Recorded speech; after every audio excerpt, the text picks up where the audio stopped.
They say sound doesn't die, it just waits. If that's true, then something inside our old high school has been waiting a long, long time to be heard again. I used to walk past Hillcrest High every morning on my way to work. It had been shut down since 1998, after a fire broke out in the West Wing. Nobody died officially, but rumors always said otherwise. The town fenced it off years ago, boarded up the windows, but the structure still loomed over the edge of Main Street like a giant, empty shell. One morning around mid-October, I heard something strange. I was cutting through the lot trying to save time before my shift when a crackling sound came from the direction of the school. It was faint at first, buried under the wind and rustling leaves. Then it grew sharper, a high-pitched buzz, followed by a voice. "Good morning, students of Hillcrest High," it said. I froze. The sound came from the school's intercom system, the same one that used to echo through the halls when I was a student there. The place had no power. The lights were gone, wires torn out, the building condemned, but the voice kept going, soft and static-filled. "Please stand for the morning announcements." My stomach twisted. I didn't recognize the voice, but the tone was unmistakable. Calm, routine, cheerful in a way that didn't belong to a dead building. Then it started reading names. Thomas Avery, Melissa Grant, Daniel Holtz. Each name was separated by that same hum of feedback. The thing was, I knew those names. They were my classmates, students who had died while I was at Hillcrest. One in a car crash, another from an overdose, another who vanished after prom night. I told myself it had to be some kind of prank, maybe a group of kids messing around with a portable speaker. But the sound wasn't echoing from outside. It was resonating inside the building. You could feel it in the air, like the walls were breathing it out. That night, I couldn't stop thinking about it. Curiosity gnawed at me until I drove back after sunset. The school was even darker then, swallowed by trees and moonlight. I parked a few houses down and slipped through a gap in the chain-link fence. The air smelled of mildew and burnt dust. Inside, my flashlight cut through clouds of dust that danced like ash. The hallways were warped with age, peeling paint, lockers hanging open like crooked mouths. Every step echoed too loudly, like the building didn't want me there. I made my way toward the front office. The intercom panel was still mounted to the wall, a cracked plastic box yellowed with time. The cord dangled loose, unplugged. No power, no sound. Still, I waited. At exactly 8:15, on the dot, static filled the air.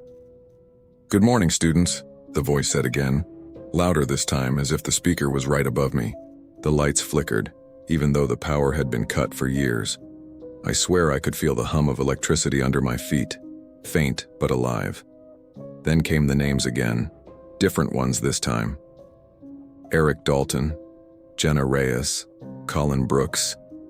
Each name echoed longer than it should have, stretching down the hall like whispers chasing one another. I didn't recognize those names, but something about them sounded new, recent. Then the voice stopped.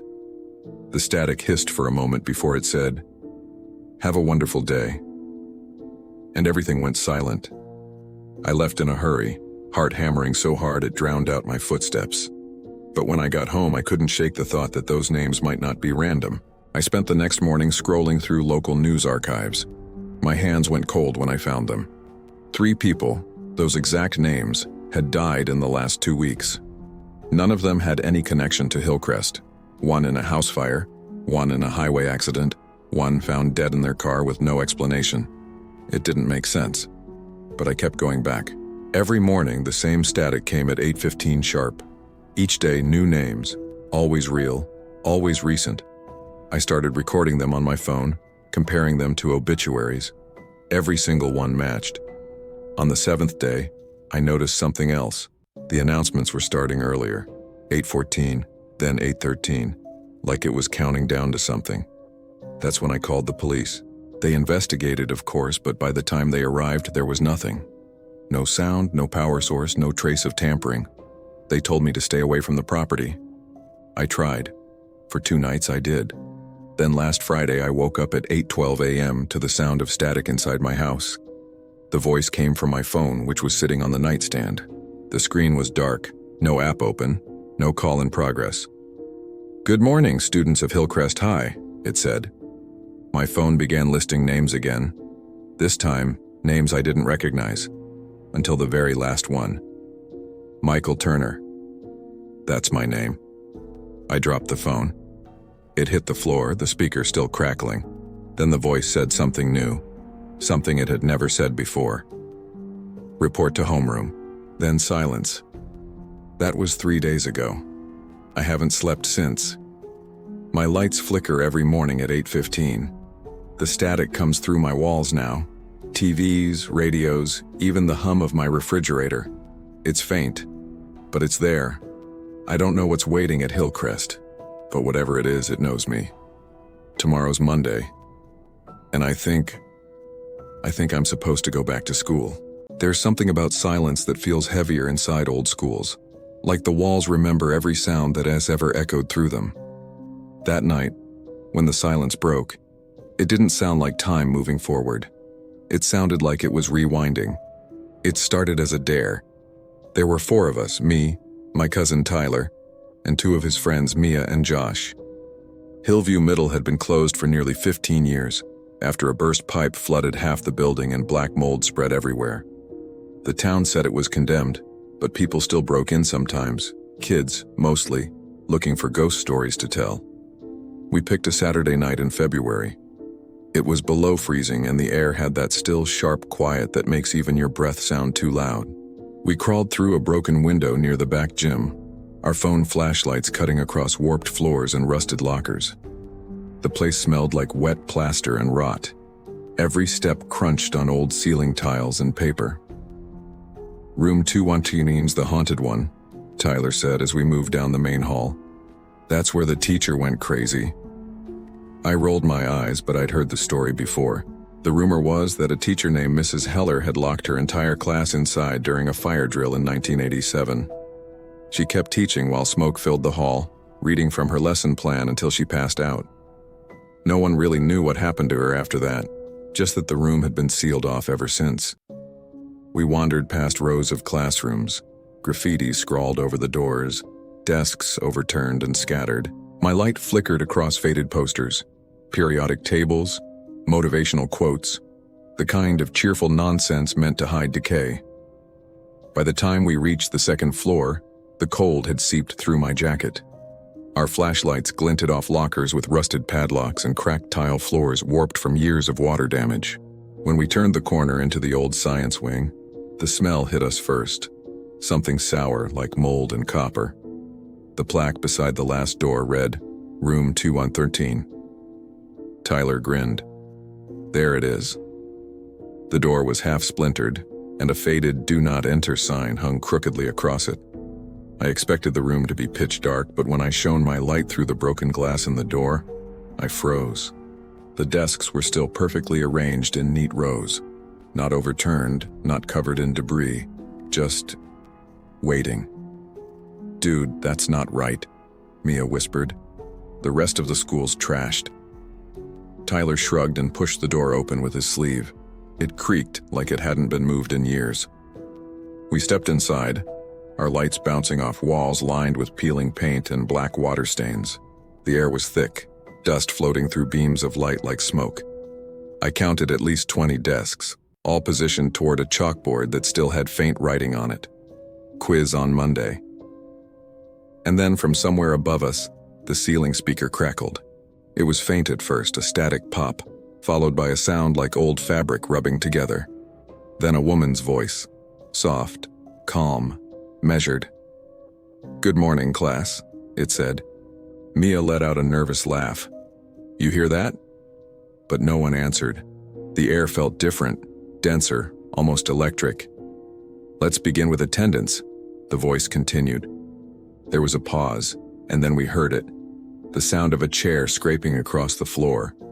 It didn't come from one of us. I swung my flashlight toward the back of the room.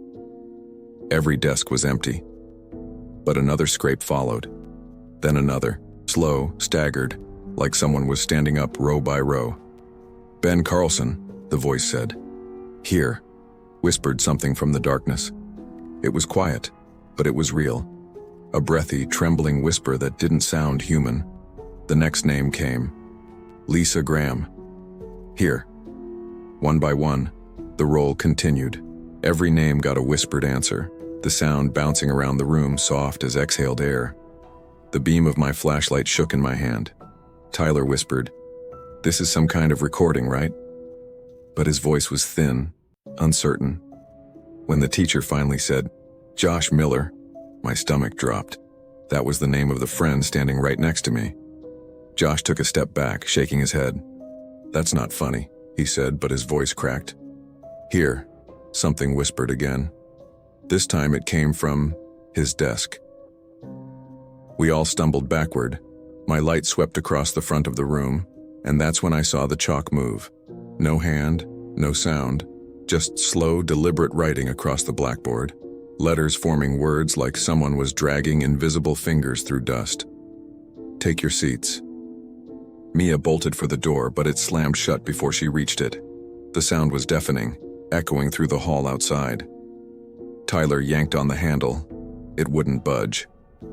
The voice spoke again, louder now, distorted by static. "Settle down, class." The air grew colder with every word, our breaths coming out in visible puffs. Desks began to shift, squealing across the tile, forming perfect rows again, closing in around us. Then came the whispering, dozens of voices layered and frantic, circling us in overlapping echoes. Some were sobbing, others were reciting something under their breath. I caught a few words. Stay. Lesson. Fire. Smoke began to pour from the ceiling vents, thick and gray. It reeked of chemicals and burnt paper. I coughed so hard my throat burned. Tyler's voice broke through the noise. "Break the window!" Josh grabbed a chair and smashed it against the glass. The sound echoed, but the glass didn't break. It flexed, rippling like water instead of shattering. Behind it, through the haze, I thought I saw movement. Shapes sitting at the desks, faint and colorless. Mia screamed, "They're in here!" And then the voice spoke one last time, soft and patient. Class dismissed. Every light in the room went out. When I woke up, I was lying in the hallway outside room 213. The door was shut again and my friends were gone. No sign of them. Not even footprints in the dust. I called their names until my voice went raw. Nothing.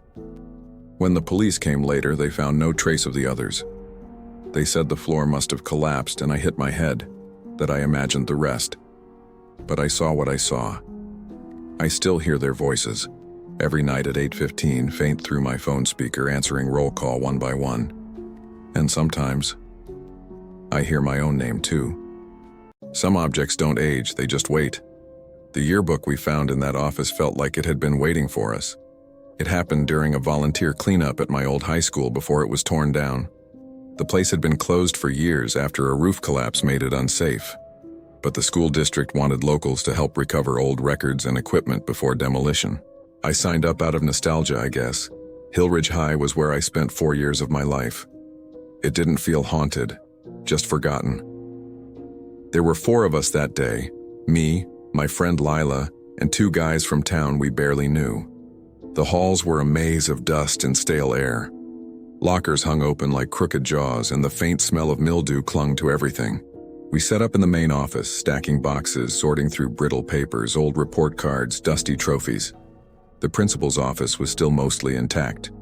His nameplate, Mr. Brackett, was still on the door, though the glass was cracked.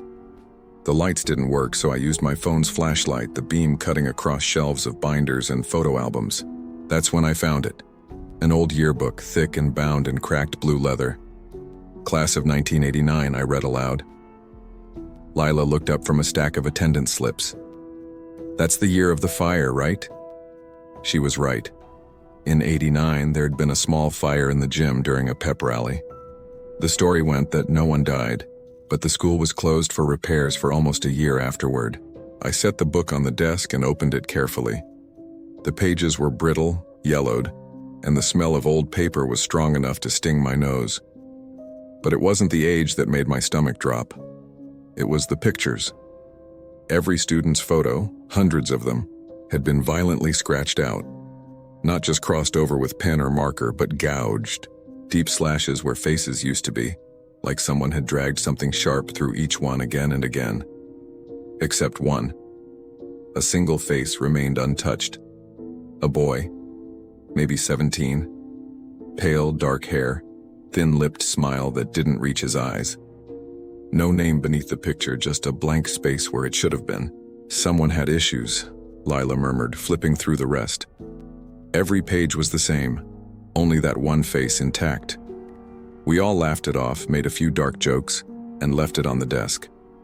But before we left the building that afternoon, Lila took a picture of it on her phone, saying she wanted to show her brother the freaky old book. That night, she sent it in our group chat. The photo looked normal, except the boy's face was clearer than before. The lighting in the picture didn't even match the room. He looked lit from below, eyes almost reflecting the flash. I told her it was just glare. She didn't reply. 2 days later, I got a text from her around 1:30 a.m. Just one sentence. "He's in my photos." When I called, she sounded terrified. She said she'd been scrolling through her phone when she noticed it, his face. At first, she thought it was her imagination, but then she saw him again, in a reflection behind her, faint but distinct. She swore she hadn't edited anything, hadn't even posted the photo. The next morning, she didn't show up for work. I went to her apartment. Her car was outside, lights off, but her phone was lying on the counter inside the unlocked door. The camera app was still open, front-facing. The last photo was her, sitting on the couch, eyes wide, and behind her, in the dark hallway, that same pale face. The police didn't believe me when I showed them the yearbook picture. They said it was some kind of prank photo, an image overlay or filter.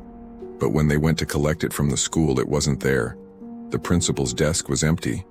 That night, I couldn't stop thinking about it. About the face. I went through my own phone, scrolling back through pictures from the cleanup day. In one, you could see the four of us standing in the hallway. Dust in the air, sunlight bleeding through a window. And in the far background, just over my shoulder, a fifth figure. Faint, out of focus. But there. I zoomed in until the pixels blurred.